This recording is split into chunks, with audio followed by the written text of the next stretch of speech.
చిన్న కొబ్బరికాయలు కొట్టించు.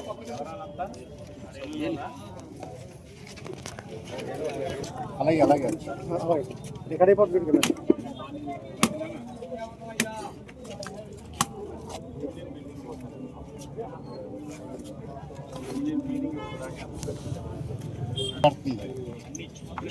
కెమెరా మీద పడుతుంది. పైకి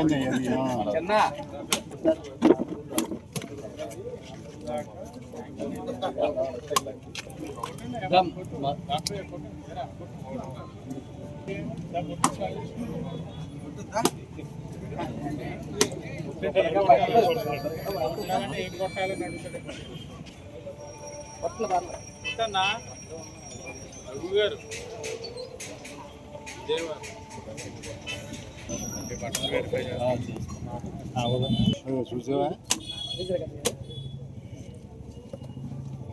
రైట్ వచ్చాక ఆదిరెడ్డి వాసు గారి నాయకత్వం, ఆదిరెడ్డి వాసు గారి నాయకత్వం.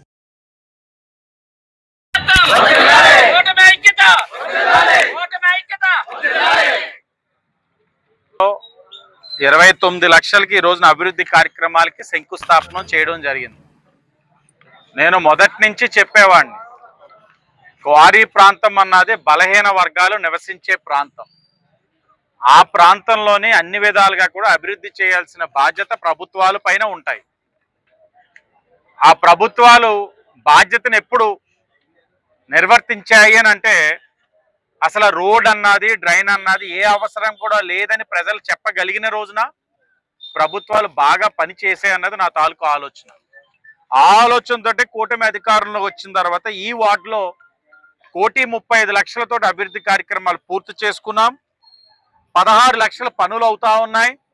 ఈరోజు మరొక 29 లక్షలు, అంటే మొత్తంగా 1,80,00,000 ఈ వార్డులో ఇప్పటి వరకు కూటమి వచ్చిన తర్వాత అభివృద్ధి కార్యక్రమాలు పూర్తి చేసుకుంటున్నాం, చేసుకోబోతా ఉన్నాం. ఇది కాకుండా ఇంకా 45వ వార్డు అన్నది వార్డు పరంగా కాకపోయినా దీని చుట్టూనే నగరం అభివృద్ధి చెందుతా ఉంది కాబట్టి మెయిన్ రోడ్స్ అన్ని దీని చుట్టూ కనెక్షన్ ఉన్నాయి. అవన్నీ కూడా పుష్కరాలప్పుడు ఈ రోడ్స్ వేయాలి, డ్రైన్స్ వేయాలని చూస్తే ఇంకా 10 కోట్లు చేసుకున్నట్లయితే ఈ వార్డులో అభివృద్ధి కార్యక్రమాలన్నీ కూడా ప్రజలు మాకు ఇంక అక్కర్లేదు, అన్ని బాగా చేశారని అనిపించుకోవడానికి అవకాశం ఉంటుందని ఆలోచించాం. ఆ 10 కోట్లు కూడా పుష్కరాల నాటికి పూర్తి చేసే బాధ్యత మేము తీసుకుంటా ఉన్నాం. ఈ ఎంఎస్ఆర్ లేఅవుటే ఉదాహరణ. ఇళ్ళలు కట్టుకుంటున్నారు, నివసిస్తున్నారు, ఓ రోడ్డు ఉండదు, ఓ కనెక్టింగ్ రోడ్స్ ఉండవు. ఈ శివాలయం వెనకాల రోడ్లు, ఆ రోజు సుధా గారు ఏంటంటే టీడీపీలో ఉన్నాడు కాబట్టి ఇంటి చుట్టూ రోడ్లు వేయలేదు. ఇప్పుడు రావణ్ గారు అదే పని మీద, రావణ్ గారు ఏమైనా ఇంటి దగ్గర రోడ్ వేయమని ఏ రోజు అడగల. ఇక్కడ అవసరం వేశారు, ఇక్కడ అవసరం వేస్తున్నాం.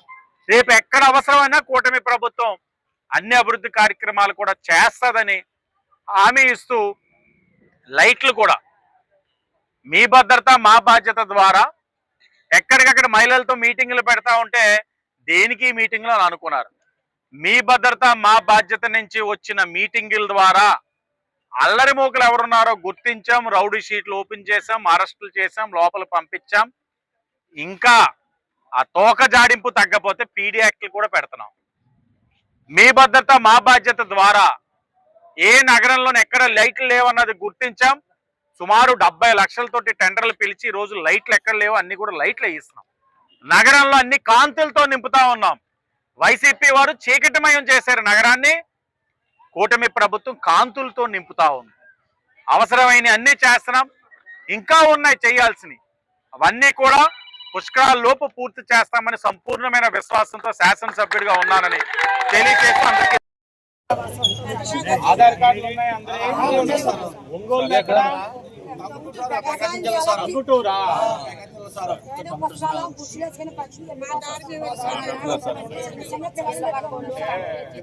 ఇళ్ళ పక్కల వాళ్ళకి డౌట్లు ఉంటాయి కదా. ఇప్పుడు పుష్కరాలు వస్తున్నాయి, పుష్కరాలకి ఏం చేస్తున్నారంటే గోదావరి గట్టు మీద మొన్న ఇలాగే చుట్టుపక్కల ప్రాంతాల నుంచి వచ్చిన వాళ్ళు గుర్తిస్తే సుమారు 240 మందిని గుర్తించారు. 240 మందిలో మిమ్మల్ని అనట్లేదు నేను, ఒక 20 మంది మీద నేర చరిత్ర ఉంది. పోలీసులు ఆ ఏరియాలో వెతుకుతున్నారు. ఆ 20 మందిని పోలీసులకు అప్పచెప్పి మిగతా 200 మందిని కూడా బస్సు అయితే బస్సు, ట్రైన్ అయితే ట్రైన్, ఎస్పీ గారి దగ్గరుండి మరి వాళ్ళు ఎక్కించి కానిస్టేబుల్ ఇచ్చి వాళ్ళ ఊరికి పంపించేశారు. అంటే పుష్కరాలు వచ్చే టైంకి ఇలాంటివన్నీ క్లియర్ చేసుకోకపోతే మీరు మంచోలే, మీ ముసుగులో ఎవరో ఒకరు వచ్చి ఏదైనా తప్పు చేస్తే జనాలు కోట్లాదిగా వస్తారు, ఇబ్బంది అన్నది పోలీసుల ఆలోచన ఏమో. నేను కూడా తెలుసుకుంటాను, మీకు ఇబ్బంది లేకుండా చూస్తాను. అయినా కూడా మీకు పని అయిపోతే వెళ్ళిపోండి, ఎందుకు మన ఊరు కానీ. అలాంటప్పుడు ఏదైనా అద్దెల్లు ఎక్కడో చూసుకోవాలి. ఇది ప్రైవేట్ సైట్లేమో కదా.